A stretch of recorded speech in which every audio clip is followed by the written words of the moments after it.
Auzubillahiminash-shaytanir-rajim. Bismillahir-rahmanir-rahim.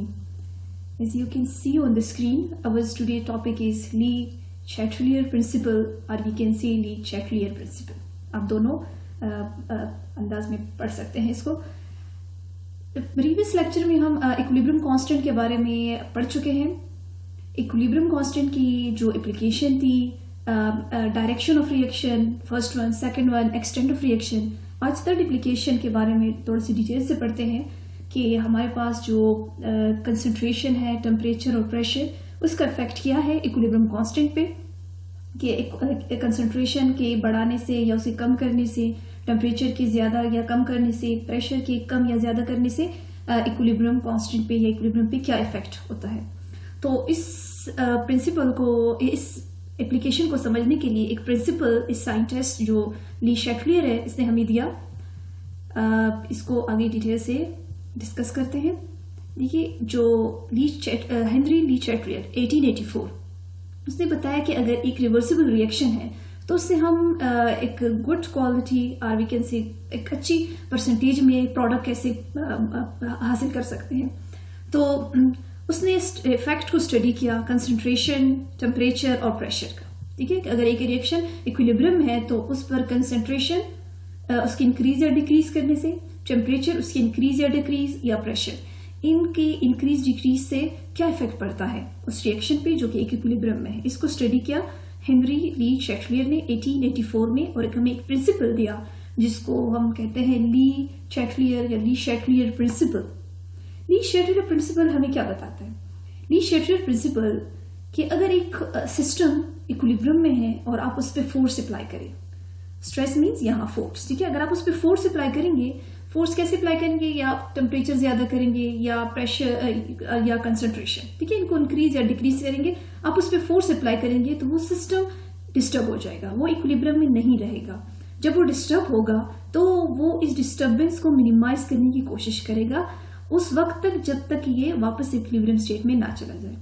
इसके अगर हम डेली लाइफ में एग्जांपल लें, अगर आपके पास वाटर टैंक है, आप उसमें स्टोन थ्रो करें तो वहां पर आपको वेव्स नजर आएंगे, तो वो इक्विलिब्रियम सिस्टम जो वहां होता है वो डिस्टर्ब हो जाता है. वो उसको मिनिमाइज करने की, खत्म करने की कोशिश करेगा उस वक्त तक जब तक ये वापस अपनी पोजीशन में ना चला जाए. तो हमारे पास जो ली शैटलियर प्रिंसिपल है वो यही हमें समझाने की कोशिश कर रहे हैं कि if a system at equilibrium, ठीक है, subjected to stress by change in temperature, pressure and concentration, the system will tend to adjust itself so as to minimize the effect of that change. Simple, बहुत simple application है, इसमें कोई मुश्किल बात नहीं है. अब देखते हैं इस चेंज को, इफेक्ट को, कि हम कंसंट्रेशन को इंक्रीज या डिक्रीज करते हैं तो इसका क्या इफेक्ट होता है इस चेंज का. वन बाय वन हम पढ़ने जा रहे हैं. अभी टेम्परेचर के बारे में पढ़ेंगे, प्रेशर का भी पढ़ेंगे, लेकिन फर्स्ट वन है effect of change in concentration. ठीक है, अगर आप कंसंट्रेशन चेंज करोगे तो इफेक्ट क्या होगा. If the concentration of one or more of the substance, ठीक है, present in equilibrium is changed, the system is no longer in the state of equilibrium. According to जो ली शैटलियर प्रिंसिपल है, the equilibrium will shift in a direction so as to restore the constant value of equilibrium of the system. अगर आप concentration ज्यादा करेंगे या कम करेंगे तो equilibrium जो है वो डिस्टर्ब हो जाएगा, वो जो है वो नो मोर इक्विलिब्रियम स्टेट में होगा. तो अकॉर्डिंग टू ली शैटलियर वो हमें बता रहा है कि ये इक्विलिब्रियम शिफ्ट हो जाएगा, ठीक है, एक डायरेक्शन में शिफ्ट हो जाएगा, जिसकी वजह से इसकी जो वैल्यू है कांस्टेंट नहीं रहेगी और ये इसको मिनिमाइज करने की कोशिश करेगा so as to restore the equilibrium condition. यहाँ जब आप एक रिएक्शन देख रहे हैं, when N2 react with O2 it form 2NO. यहाँ अगर आप देखें तो 1 mole N2 react with 1 mole O2 to form 2 mole of NO. यहाँ अगर हम रिएक्टेंट जो रिएक्टेंट साइड्स पे है इसके एडिशन करेंगे या NO2 ऐड करेंगे या O2 रिएक्टेंट, तो सिस्टम कहाँ जाएगा, system will move toward right. ठीक है, सिस्टम फॉर्मिंग मोर NO जब फॉरवर्ड रिएक्शन होगा. ठीक है, addition of reactant will cause increase in the rate of reaction. Simple words में अगर आप रिएक्टेंट को ऐड करेंगे, उसके एडिशन करेंगे तो ये फॉरवर्ड डायरेक्शन में जाएगा. ठीक है, तो और प्रोडक्ट आपके पास बनेगा ज्यादा. सिमिलरली अगर हम इसको जो प्रोडक्ट साइड पे है NO, अगर हम इस NO को रिमूव करेंगे यहाँ से तो कौन सा रिएक्शन आपके पास आएगा? If removal of NO would shift the equilibrium in forward direction, so value of Kc does not change permanently with the change in the concentration of reaction. दो बातें हैं सिंपल वर्ड्स में। देखिए, अगर आप यहाँ रिएक्टेंट ऐड करेंगे तो रिएक्शन फॉरवर्ड डायरेक्शन में जाएगा, या अगर आप यहाँ से रिमूव करेंगे प्रोडक्ट साइड को तो भी आपके पास कौन सा रिएक्शन होगा? फॉरवर्ड डायरेक्शन में ये रिएक्शन जाएगा। तो ये था effect of change in concentration. ठीक है, ये एक एग्जांपल आपने पढ़ी, बहुत सिंपल है। अगर आप रिएक्टेंट एडिशन करेंगे तो रिएक्शन फॉरवर्ड डायरेक्शन में जाएगा, या आप जो है प्रोडक्ट को रिमूव करेंगे तो भी आपके पास ये फॉरवर्ड में जाएगा। अब देखते हैं effect of pressure on the formation of NO2 और we can say effect of change in pressure. ठीक है, प्रेशर को चेंज करने से क्या इफेक्ट प्रोड्यूस होता है? सबसे पहले समझने की बात यह है कि जो प्रेशर का इफेक्ट होता है, इफेक्ट ऑफ प्रेशर, वो सॉलिड और लिक्विड इक्विलिब्रियम स्टेट जो रिएक्शंस होते हैं उस पर कम होता है, और वी कैन से बहुत बहुत कम होता है। ये एक्चुअली अगर आप ऐसी रिएक्शन लेंगे जिसमें ये जो रिएक्टेंट्स है ये सॉलिड लिक्विड में होंगे तो प्रेशर का इंक्रीज या डिक्रीज से कोई खास फर्क नहीं पड़ेगा। लेकिन अगर हम गैसियस इक्विलिब्रियम स्टेट लें तो उस पर चेंज हमें क्लियर कट नजर आ जाएगा। So according to Le Chatelier's principle, when pressure increase on a gaseous equilibrium will shift in direction which tend to decrease the pressure and system will move toward the decreased volume. यहाँ दो बातें समझने की है, आपको इस example के through समझ आएगी। सबसे पहले अगर हम इस रिएक्शन को लें, जो 2NO when react with O2 it will form NO2। इस रिएक्शन को अगर आप गौर से देखें तो यहाँ पर आपके पास 2 मोल ऑफ NO एंड 1 मोल, तो 2 + 1 3, यहाँ 3 है और यहाँ 1 है, तो यहाँ पर डिक्रीज। ठीक है, तो यहाँ ये रिएक्शन किस तरह जाएगा? जो वॉल्यूम है वॉल्यूम डिक्रीज की तरफ जाएगा, जहां वॉल्यूम कम होगा ये रिएक्शन उस डायरेक्शन में जाएगा। ठीक है, so this reaction show that volume is decrease in forward direction. ये ठीक है, फॉरवर्ड में जाएगा क्योंकि इंक्रीज से toward decrease. Therefore, increase in pressure on this system will shift the equilibrium in a way in which volume is decreased. Formation of NO2 is favored. Simple सी बात है कि आपके पास जो हम इफेक्ट ऑफ प्रेशर पढ़ रहे हैं गैसियस इक्विलिब्रियम में, तो रिएक्शन कौन से डायरेक्शन में जाएगा? रिएक्शन उस डायरेक्शन में जाएगा जहां पर आपको वॉल्यूम डिक्रीज होगी। प्रेशर आप ज्यादा करेंगे तो डायरेक्शन ये फॉरवर्ड में जाएगा, और वी कैन से कि ये कहाँ जाएगा? जहां आपके पास वॉल्यूम कम हो। यहाँ वॉल्यूम कम है, ठीक है, प्रोडक्ट साइड पे वॉल्यूम कम है और यहाँ ज्यादा है, तो आप प्रेशर बढ़ाएंगे तो ये फॉरवर्ड डायरेक्शन में जाएगा और आपके पास NO2 की फॉर्मेशन ज्यादा होगी, ये फेवर्ड होगी। दूसरी बात, जो effect of pressure on decomposition of Na2O4, यहाँ क्या होगा? इस रिएक्शन को अगर आप गौर से देखें, N2O4 इसकी डीकम्पोजिशन होगी तो आपके पास 2NO2 बन गया। ठीक है, तो इस रिएक्शन को अगर आप देखें, वॉल्यूम की increase show that volume is increase in forward direction. यहाँ पर वहां पर जो प्रीवियस स्लाइड में था, यहाँ वॉल्यूम जो है ये यहाँ कम है और आपको यहाँ ज्यादा नजर आ रहा है, तो प्रेशर ज्यादा करेंगे तो ये फॉरवर्ड में आ जाएगा, डिक्रीज वॉल्यूम की तरफ आएगा। लेकिन जो ये सेकंड एग्जांपल हम पढ़ रहे हैं, यहाँ प्रोडक्ट साइड पे मींस राइट साइड पे वॉल्यूम ज्यादा है, वहां लेफ्ट साइड पे ज्यादा था और यहाँ राइट साइड पे ज्यादा है, तो यहाँ पर वॉल्यूम जो है वो इंक्रीज हो रहा है फॉरवर्ड डायरेक्शन में। तो आप प्रेशर इंक्रीज करेंगे तो कौन सा रिएक्शन आएगा? रिवर्स, क्योंकि वॉल्यूम कौन से डायरेक्शन पे जाता है। अगर आप यहाँ प्रेशर ज्यादा करेंगे, क्योंकि प्रेशर जब हम ज्यादा करते हैं तो रिएक्शन जहां वॉल्यूम कम होगा, और वी कैन से जहां आपके पास वॉल्यूम कम होगा उस डायरेक्शन में जाएगा। तो यहाँ आपके पास प्रोडक्ट साइड पे वॉल्यूम ज्यादा है और रिएक्टेंट साइड पे लेफ्ट साइड पे वॉल्यूम कम है। जब हम प्रेशर ज्यादा करेंगे तो ये इंक्रीज टूवर्ड डिक्रीज, ठीक है, ज्यादा से ये कम की तरफ आएगा। तो यहाँ वॉल्यूम ज्यादा है तो ये आप प्रेशर बढ़ाएंगे तो रिवर्स रिएक्शन होगा। देखिए यहाँ सॉरी रिवर्स रिएक्शन होगा, और वहां पर अगर आप गौर से देखें तो यहाँ वॉल्यूम कम था, प्रेशर हमने ज्यादा किया तो ज्यादा से कम की तरफ आया, और यहाँ पर भी तो फॉरवर्ड रिएक्शन हो गया इसमें। यहाँ पर प्रोडक्ट साइड पे राइट हैंड साइड पे वॉल्यूम हमारे पास ज्यादा है, मोल ज्यादा है, तो प्रेशर आप बढ़ाएंगे तो ये कम की तरफ आएगा। तो कौन सा रिएक्शन होगा? प्रोडक्ट टू रिएक्टेंट कौन सा रिएक्शन होता है? Reverse reaction. सिंपल, आपको इस तरह इससे समझ आएगी कि volume is increase in forward direction, increase in pressure will favour the reverse direction. अब चूंकि थर्ड एग्जांपल इसी प्रेशर का हम देखते हैं, हमारे पास 2HI हाइड्रोजन आयोडाइड, इसकी डिकम्पोजिशन हो गई तो आपके पास H2I2। लेकिन हम यहाँ देखेंगे तो 2 मोल यहाँ पर भी है, 1 + 1 2, यहाँ पर भी 2 मोल है। तो इस रिएक्शन में अगर आप देखें तो आपके पास वॉल्यूम में भी कोई चेंज नहीं होगा क्योंकि ज़्यादा और कम में इक्वल है ये। So there is no change in volume taking place in the decomposition of HI। Hence there will be no effect of change in pressure in this equilibrium। I hope आप लोगों को समझ आ चुकी होगी। हम प्रेशर ज्यादा करेंगे तो डायरेक्शन जो वो होगा वो कौन सी उसमें फेवर होगा, जहां वॉल्यूम कम हो। तो आप फॉरवर्ड और रिवर्स को इजीली आइडेंटिफाई कर सकते हैं। देखिए pressure is decrease the reaction, ये चीजें स्लाइड की जरूरत नहीं है, मैं एक्सप्लेन कर चुकी हूँ आपके लिए, इन्फॉर्मेशन के लिए लिखी हुई है। अब पढ़ते हैं effect of change in temperature. Temperature पे क्या इफेक्ट होता है।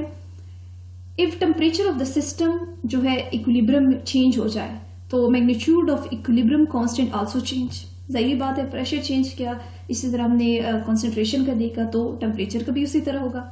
So according to Le Chatelier's principle, if temperature of reaction increases, the equilibrium shift in the endothermic direction, that is direction in which heat is absorbed। अगर आप इस reaction को देखिए, carbon monoxide when react with oxygen it form carbon dioxide, ठीक है। और यहाँ आपको ये जो माइनस साइन नजर आ रहा है, इससे आपको पता चल जाए कौन सी रिएक्शन एक्सोथर्मिक है। सो ये जो रिएक्शन है ये एक्सोथर्मिक रिएक्शन है। कौन से डायरेक्शन में ये फेवर हो रहा है, ये फॉरवर्ड में, एंड इट्स जो इसका रिवर्स होगा वो क्या होगा, एंडोथर्मिक। सो जब हम यहाँ प्रेशर अप्लाई करेंगे तो ये आपके पास कौन से डायरेक्शन में जाएगा, इस वाले के, इस आपके पास रिवर्स डायरेक्शन में आएगा। इसके अलावा जो सेकंड एग्जांपल आप देख रहे हैं, यह डेल्टा H पॉजिटिव है तो एंडोथर्मिक है। तो यहाँ पर जो NO2 बन रहा है, इसके अगर हम टेम्परेचर इंक्रीज करेंगे इस इक्विलिब्रियम सिस्टम पे तो ये कौन से डायरेक्शन में जाएगा, फॉरवर्ड में जाएगा।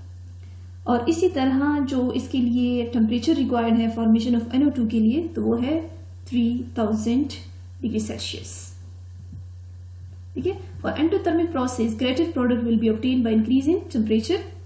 For exothermic greater product will be obtained by decreasing temperature.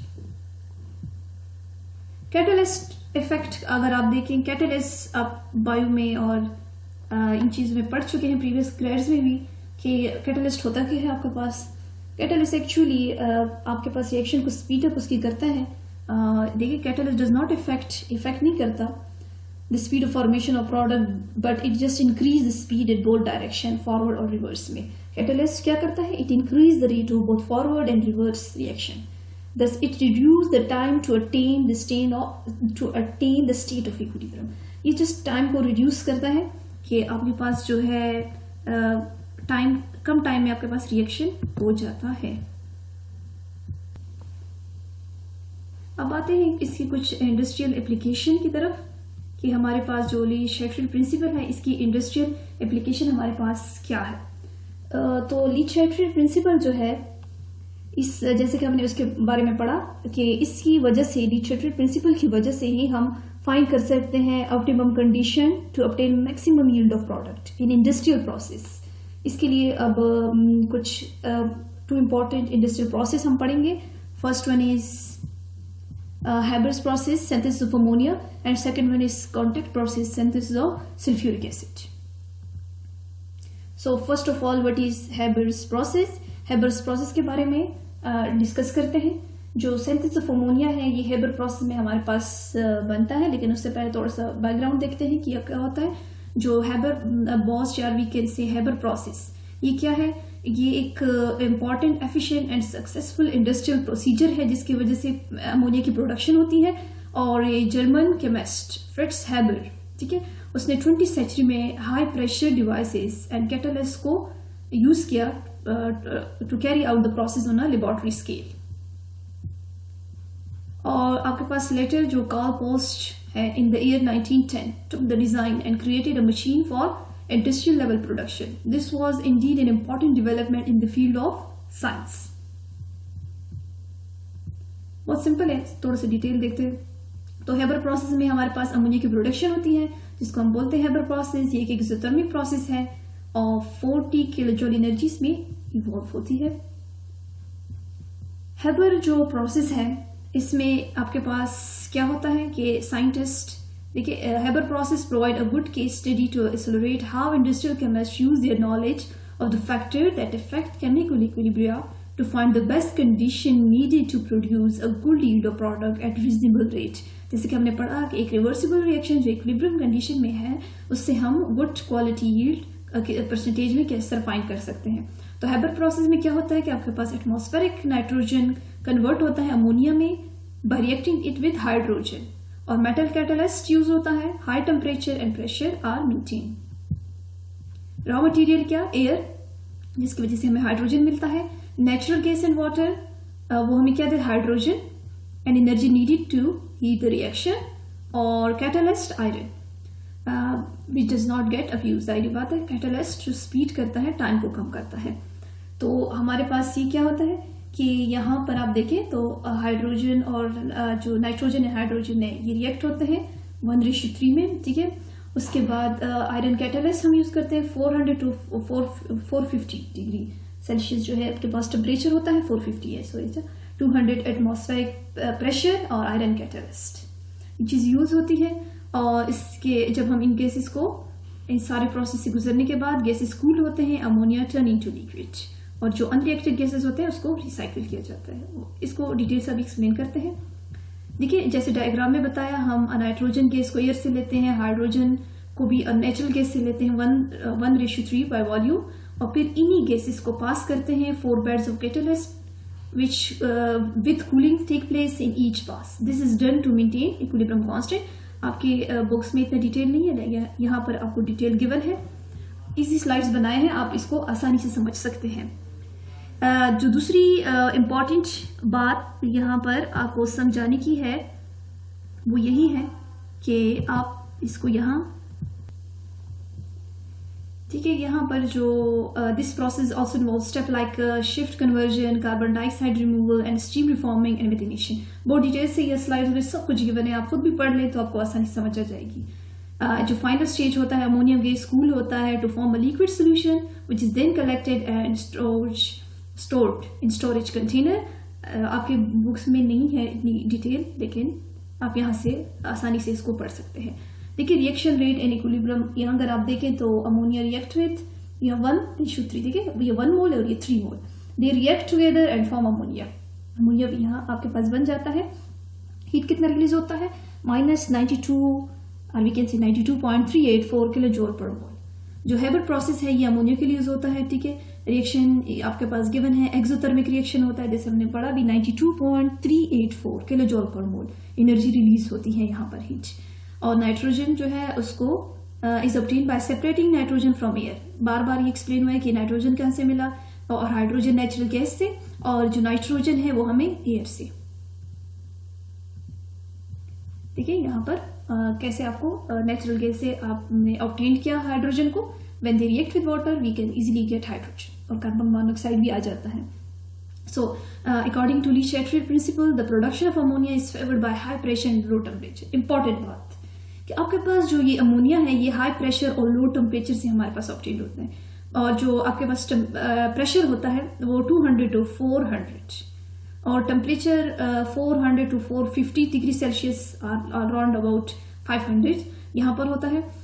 यहाँ जो एग्जाम्पल समझाने की यही है कि अगर हम इक्वेशन को देखें, यहाँ अमोनिया की इक्वेशन को, यहाँ जो कैसे आपके पास अमोनिया बना, अगर हम ली-चैटलियर प्रिंसिपल को देखें तो addition of N2 and H2, ये जो हाइड्रोजन नाइट्रोजन गैसेस हैं, तो इक्विलिब्रियम मिक्सचर वो shift the equilibrium to right side forming more ammonia. अगर हम रिएक्टेंट साइड पे, जैसे कि हमने ली-चैटलियर प्रिंसिपल में पढ़ा, रिएक्टेंट साइड पे हम रिएक्टेंट को ऐड करेंगे तो ये फॉरवर्ड डायरेक्शन में जाएगा, या हम इसको रिमूव करेंगे तो भी आपके पास फॉरवर्ड डायरेक्शन फेवर होगा और मैक्सिमम यील्ड आपके पास अमोनिया की प्रोडक्शन होगी. इसी तरह अगर आप प्रेशर का इफेक्ट देखें तो जब हम ली-चैटलियर प्रिंसिपल को लेते हैं, हम प्रेशर इंक्रीज करते हैं तो क्या हो जाता है यहाँ पर, when pressure is increase on equilibrium state of this reaction, ठीक है, तो क्या हो जाता है, equilibrium will shift in direction in which volume is decrease. यहाँ पर वॉल्यूम कम है, देखिए यहाँ 4 1 + 3 4 और यहाँ 2 है. जब हम प्रेशर ज्यादा करेंगे, हमने पढ़ा जब प्रेशर ज्यादा करेंगे तो वो कौन से डायरेक्शन में जाएगी, डिक्रीज वॉल्यूम, तो यहाँ कम है तो यहाँ पर आएगा. इसी तरह volume is decrease in forward direction because 1 mole of nitrogen react with 3 mole of hydrogen to form 2 mole of ammonia. इसी तरह आपके पास ये हाई प्रेशर पे आप प्रेशर ज्यादा करोगे तो कम वॉल्यूम की तरफ जाएगा और हमारे पास प्रोडक्शन अमोनिया की ज्यादा होगी। अगर हम टेम्परेचर के बारे में बात करें, जो आपके पास अमोनिया है, जैसे कि हमने पढ़ा, इन दो बातों को हमने याद रखना है कि आपके पास प्रेशर ज्यादा होगा तो अमोनिया की प्रोडक्शन ज्यादा होगी, क्योंकि फॉरवर्ड डायरेक्शन में रिएक्शन जाएगा। इस तरह लो प्रेशर कम होगा, टेम्परेचर कम होगा तो प्रोडक्शन आपके पास ज्यादा होगी, क्योंकि जब formation of ammonia from hydrogen और जो नाइट्रोजन है, ये एक एक्सोथर्मिक रिएक्शन है और ये it's reverse reaction is endothermic, क्योंकि ये जो हमने पढ़ा रिएक्शन अमोनिया का, ये एक्सोथर्मिक रिएक्शन है। सो आप टेम्परेचर कम करोगे तो इसमें जो ये एक्सोथर्मिक है फॉरवर्ड में, तो एंडोथर्मिक होगा रिवर्स में। So according to Le Chatelier principle, when temperature आप इंक्रीज करोगे, equilibrium will shift in reverse direction, or dissociation of ammonia take place. So formation of ammonia will be favour at lower temperature. हमें forward reaction चाहिए, अगर आप temperature ज्यादा करोगे तो ये रिवर्स में आ जाएगा। सो इस वजह से आप इसको इस तरह समझ सकते हैं। जो इंपॉर्टेंट 2 पॉइंट्स थे उसको हमने समझ लिया।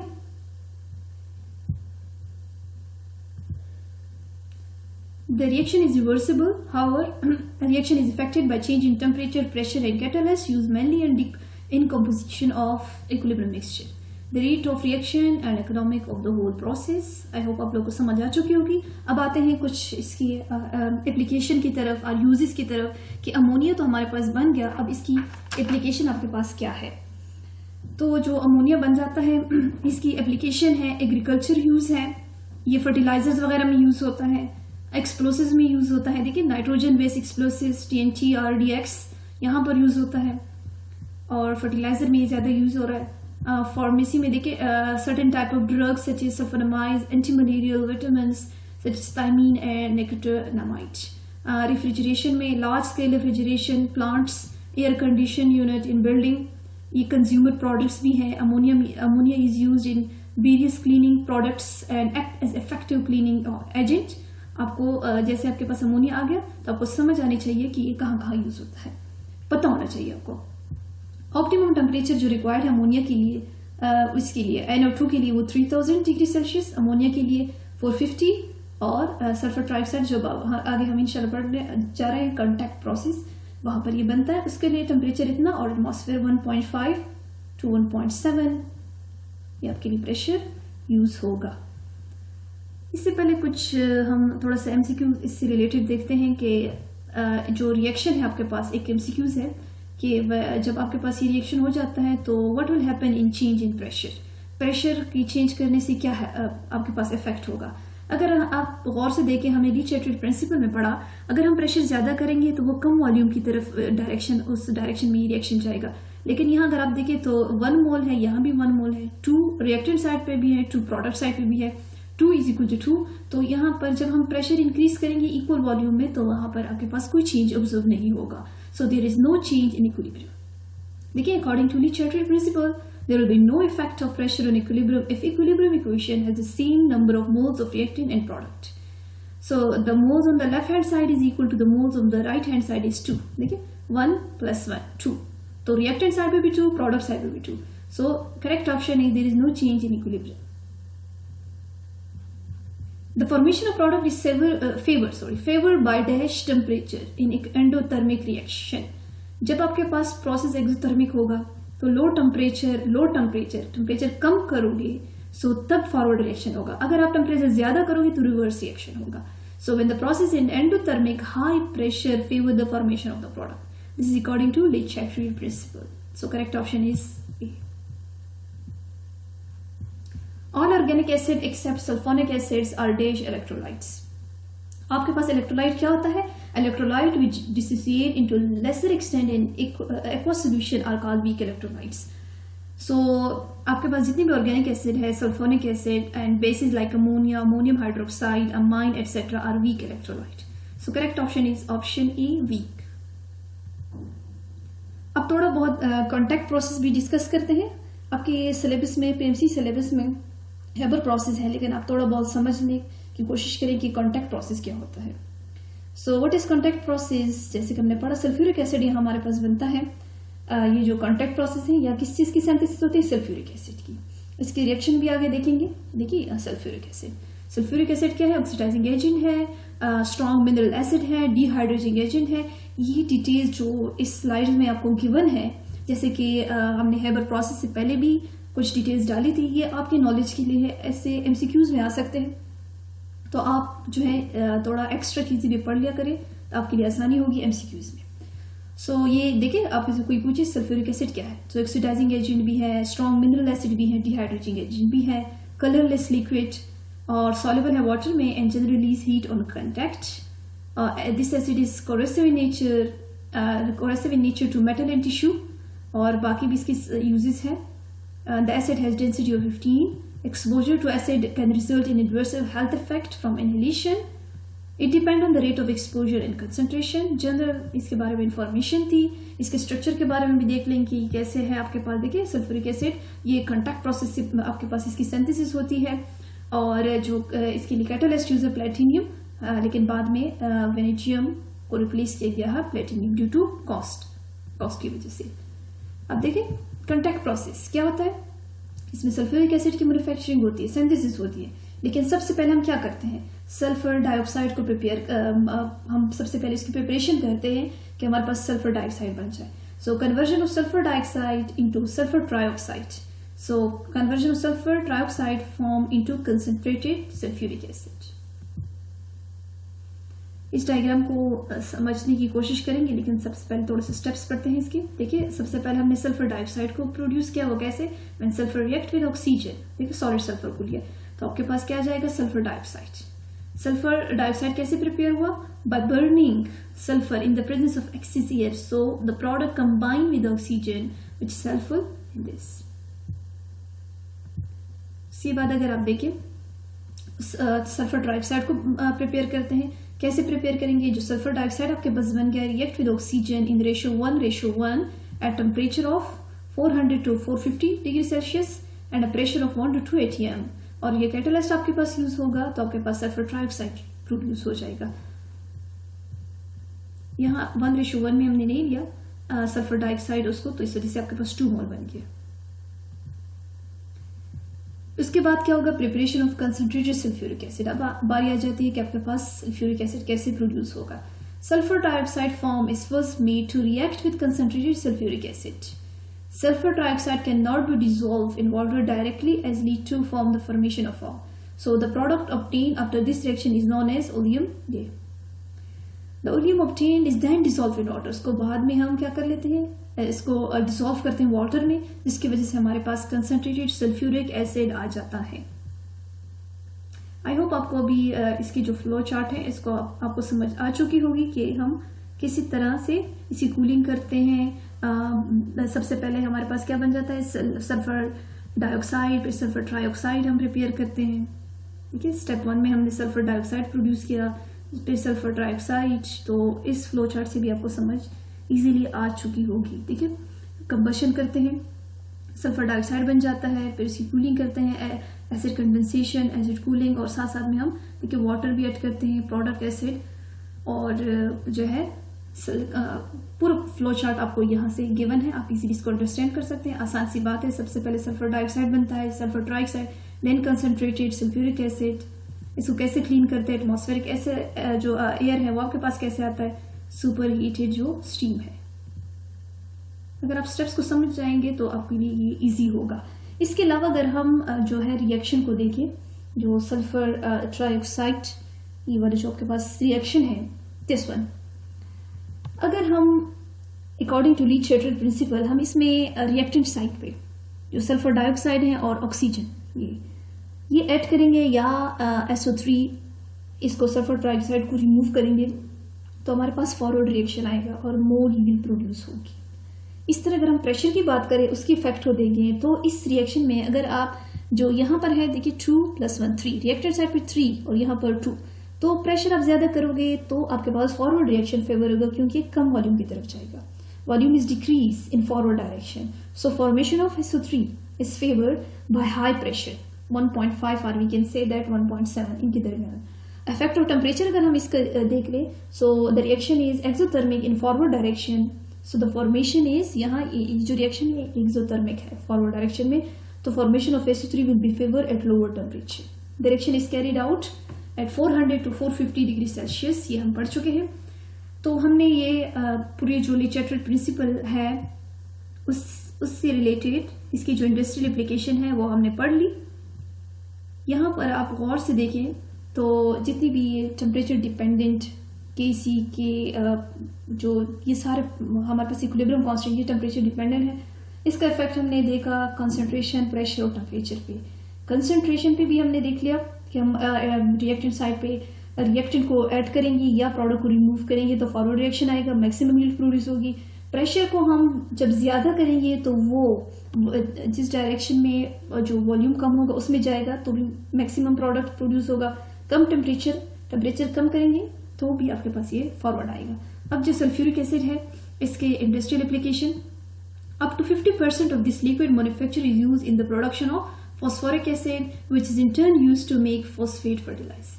इसके अलावा ये जो है मैन्युफैक्चर होता है, मेटल्स में यूज होता है, कॉपर, जिंक. 5% ऑफ ये एसिड प्रोड्यूस करता है in making fibres. Domestic environment में भी as acidic drain cleaners, strong dehydrating property जैसे हमने स्टार्ट में पढ़ा, it can be used to remove tissue paper. Catalyst देखिए use as a catalyst in manufacturing process of nylon. इसी तरह आपके पास ये HCl में भी पेट्रोलियम रिफाइनिंग में भी यूज होता है. MCQs देखते हैं. What will be happen if a temperature the concentration of one of the reactant is increased? जैसे कि हमने पढ़ा अगर हम रिएक्टेंट की कंसंट्रेशन बढ़ाएंगे तो आपके पास रिएक्शन फॉरवर्ड में जाएगा. तो सिंपल आपके पास ऑप्शन गिवन है, equilibrium will shift in forward direction, और equilibrium population will not change, और equilibrium will shift in backward direction, equilibrium will move and forward. ठीक है. So as per the Chatelard principle, if the concentration of one of the reactant is increased at equilibrium, the equilibrium will shift in forward direction and vice versa. Therefore, we can say that there is effect of change of concentration on equilibrium. Correct option is option A. आप reactant ज्यादा करेंगे और product को remove करेंगे तो forward direction होगा. इस तरह एक दूसरे MCQs, the formation of product is favored by dash temperature and endothermic reaction. So endothermic reaction में ये आपके पास क्या होगा? When the process is exothermic, ठीक है, low temperature favor forward direction, but when the process is endothermic, high temperature favor the formation of product. तो जिन students को अगर लेक्चर में समझना है तो कुछ MCQs जो हम ऐड में करते हैं वहां भी आपको बहुत सारे पॉइंट्स क्लियर हो जाते हैं. तो यहाँ देखिए, आई होप हमने बहुत ज्यादा इस पर डिस्कशन कर ली. तो आपको समझ आनी चाहिए कि अगर एक्सोथर्मिक होगा तो हम लो टेम्परेचर रखेंगे तो फॉरवर्ड रिएक्शन होगा, मैक्सिमम यील्ड प्रोड्यूस होगी. अगर एंडोथर्मिक रिएक्शन होगा तो आप हाई टेम्परेचर रखेंगे जिसकी वजह से फॉर्मेशन ऑफ प्रोडक्ट ज्यादा होगी, good yield. So correct option is ए. एक दूसरा MCQs इन द रिएक्शन, जो ये वाला MCQs हम कर चुके हैं, सॉरी ये दोबारा ऐड हुआ है, लेकिन देखिए अगर हम रिएक्टेंट साइड पे ऐड करेंगे दोनों इक्वल है, 1 मोल 1 मोल 2 तो इस पर कोई इफेक्ट नहीं होगा. ठीक है. आई होप आपको आज लेक्चर की समझ आ चुकी होगी. And that's all about today's lecture. Thank you. आप इसको अच्छी तरह समझने की कोशिश करें.